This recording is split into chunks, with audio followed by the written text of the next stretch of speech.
నా పేరు కె రాజనందన్ విజ్ఞాన్, జాతీయ అధ్యక్షుడిగా అంతర్జాతీయ రాయబారిగా అంతర్జాతీయ మానవ హక్కుల కమిషన్ నందు ఈ రోజు ముఖ్య ఉద్దేశం ఏంటి అంటే ఆంధ్రప్రదేశ్ రాష్ట్ర కమిటీని ఏర్పాటు చేయడం జరిగింది. ఆంధ్రప్రదేశ్ రాష్ట్ర కమిటీతో పాటు జాతీయ స్థాయిలో కూడా కొందరికి నియామక ఉత్తర్వులు ఇవ్వడం జరిగింది. సార్, ఇప్పుడు హ్యూమన్ రైట్స్ కమిషన్ మీద విలేజెస్ లో ఉన్న వాళ్ళకి చాలా మటుకు ఒక నాలెడ్జ్ అంటూ లేదు.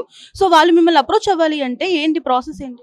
సో వాళ్ళు మమ్మల్ని అప్రోచ్ అవ్వాలి అంటే మా యొక్క టోల్ ఫ్రీ నెంబర్ 8500-850-280 నెంబర్ని సంప్రదించడం కానీ, లేకపోతే ఈరోజు సోషల్ మీడియాలో ఆ యొక్క ఉత్తీర్ణతంగా ప్రభావితం చేస్తున్నటువంటి ఆ యొక్క ఫేస్బుక్, ఆ యొక్క ఇన్స్టాగ్రామ్, యూట్యూబ్లలో ఈ యొక్క ఐహెచ్ఆర్సి ఎంతో ఉన్నతంగా ఉంటున్నది. అలాగే మేము ఆ యొక్క పల్లెలకు వెళ్ళి వారికి అవేర్నెస్ ప్రోగ్రాములు కల్పించి, వాళ్ళకి క్యాంపులు కలిగించి, వాళ్ళకు దీని మీద అవగాహన సదస్సులను కల్పించి, వారికి దీనిని చట్టాలు వాళ్ళ యొక్క హక్కులను వాళ్ళకు తెలియజేసే విధంగా మేము కోరుకుంటున్నాం. సార్, హ్యూమన్ రైట్స్ కమిషన్ గా ఇప్పటి వరకు మీరు ఎన్ని కేసెస్ సాల్వ్ చేశారు? ఎంతమందికి మీరు భరోసానిచ్చారు? జాతీయ స్థాయిలో దాదాపుగా 2800 కేసులను సెటిల్ చేయడం జరిగింది. దాంట్లో కేవలము 1200 కేసులు డైవర్స్ కేసులు మాత్రమే చేయడం జరిగింది. మిగతా కేసులన్నీ కూడా ఆ యొక్క ప్రజలకు సాధ్యమైనంత వరకు న్యాయము చేయగలిగాము. కొన్ని కేసులలో వాళ్ళకు కౌన్సిలింగ్ ఇవ్వగలిగాము.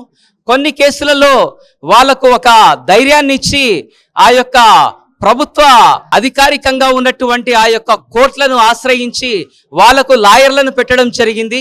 న్యాయ సలహా కేంద్రాన్ని ఏర్పాటు చేయడం జరిగింది. మా యొక్క థామస్ గారు ఆధ్వర్యంలో న్యాయ కేంద్ర సలహాని జాతీయ స్థాయిలో వారు ఉధృతం చేస్తా ఉన్నారు.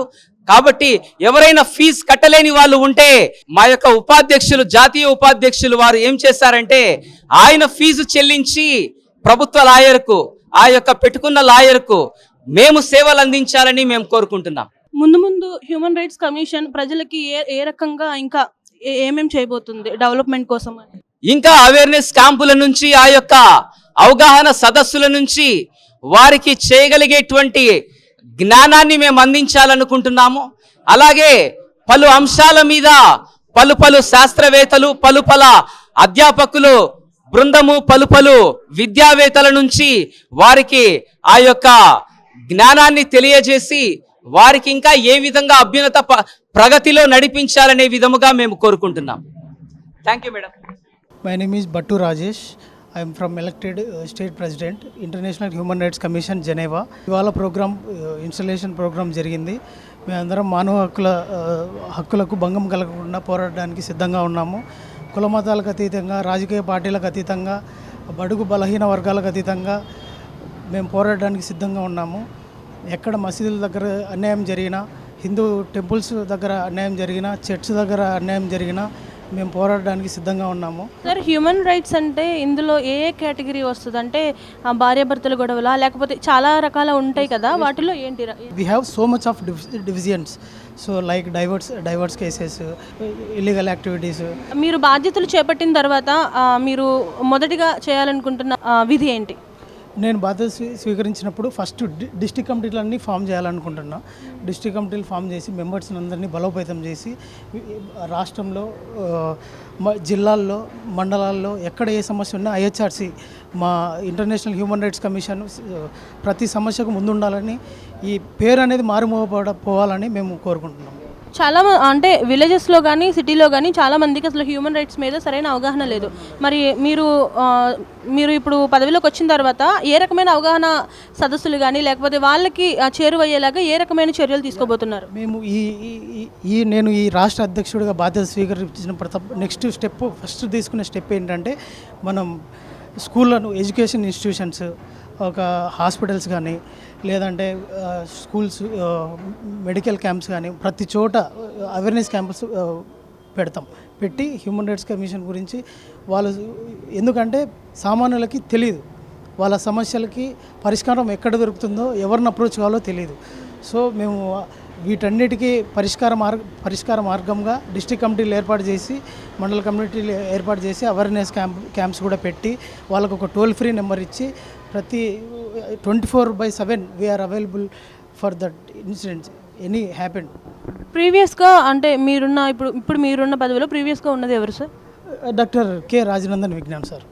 యా, ఇప్పుడు now he is elected national president cum international ambassador. So that place replaced by me. Sir పదవిలో ఉన్నన్ని రోజులు కూడా అంటే మీరు కూడా సార్తో పాటే ఉండేవాళ్ళ, లేకపోతే మీరు ఏం చేసేవాళ్ళు? అలాగే ఇప్పుడు ఈ హ్యూమన్ రైట్స్కి సంబంధించిన ఈ పోస్ట్లోకి రావాలి అంటే క్వాలిఫికేషన్ ఏమై ఉండాలి? సో హ్యూమన్ రైట్స్ కమిషన్ అనేది నేను బేసిక్గా చిన్నప్పటి నుంచి ఈ యాక్టివిటీస్లో చాలా చురుగ్గా ఉండేవాడిని. లైక్ స్కూల్స్ కానీ కాలేజెస్ కానీ. నేను triple PG holder. Now I'm pursuing fourth PG. So my parents also చిన్నప్పటి నుంచి బాగా సోషల్ యాక్టివిటీస్లో చురుగ్గా ఉండేవారు. వాళ్ళ కనుసంధానం ఆ మార్గంలో నేను వచ్చాను. సో సార్తో కూడా నేను ట్రావెల్ చేసి తెలుసుకునేవాడిని. కాకపోతే ఎప్పుడు ఐహెచ్ఆర్సీలోకి నేను వస్తాను అనుకోలేదు. సో అనుకోని విధంగా ఈ ఎంపిక ఎట్లా అంటే ఫస్ట్ మెంబర్గా ఉండాలి, ఐహెచ్ఆర్సీలో మెంబర్గా ఉండాలి. తర్వాత నేషనల్ కమిటీ మన బ్యాక్గ్రౌండ్ క్వాలిఫికేషన్ చెక్ చేస్తారు. నేషనల్ కమిటీ ఇంటర్వ్యూ చేస్తుంది. సో ఇంటర్నేషనల్ కమిటీ కూడా ఇంటర్వ్యూ చేస్తుంది. ప్యానల్ మెంబర్స్ ఉంటారు. సో నేను అప్లై చేసినప్పుడు 18 మంది పోటీకి వచ్చారు. సో పర్సనల్గా ఫిజికల్ పోలీస్ వెరిఫికేషన్ కూడా ఉంటుంది అనమాట. సో ఎవ్రీథింగ్ ఇవన్నీ చూసి లీగల్ ఏమన్నా ఇల్లీగల్ యాక్టివిటీస్ ఏమైనా ఉన్నాయా, సో అవన్నీ పర్సనాలిటీ డెవలప్మెంట్ కూడా చెక్ చేస్తారు. సో ఇవన్నీ చెక్ చేసి. ఈ ఫీల్డ్లో మీకు ఎక్స్పీరియన్స్ ఎన్ని ఇయర్స్ ఉంటుంది? నాకు ఒక 7 years నుంచి ఉంది మేడం. Practical experience 7 years. నేను in my childhood onwards around 12th age నుంచి మా పేరెంట్స్లో ఉన్నాను మేడం.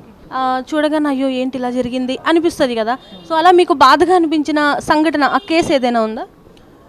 అంటే నేను చిన్నప్పటి నుంచి కడప జిల్లాలో ఉన్నాను మేడం. మా father doctor B Srinivasulu, principal of government degree college.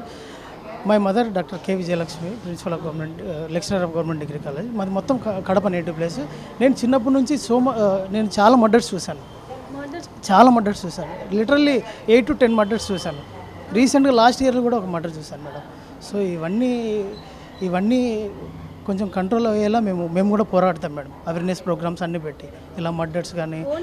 Only awareness programme వల్లే వాళ్ళు మారే అవకాశం ఉంది అంటారా? ఉంటారు. అట్లీస్ట్ ఎంతో కొంత చేంజ్ ఉంటుంది మేడం దానివల్ల. అట్లా ఒకదానికి ప్రభావితం అవుతూ వెళ్తుందని మేము నమ్ముతున్నాం మేడం. Thank you.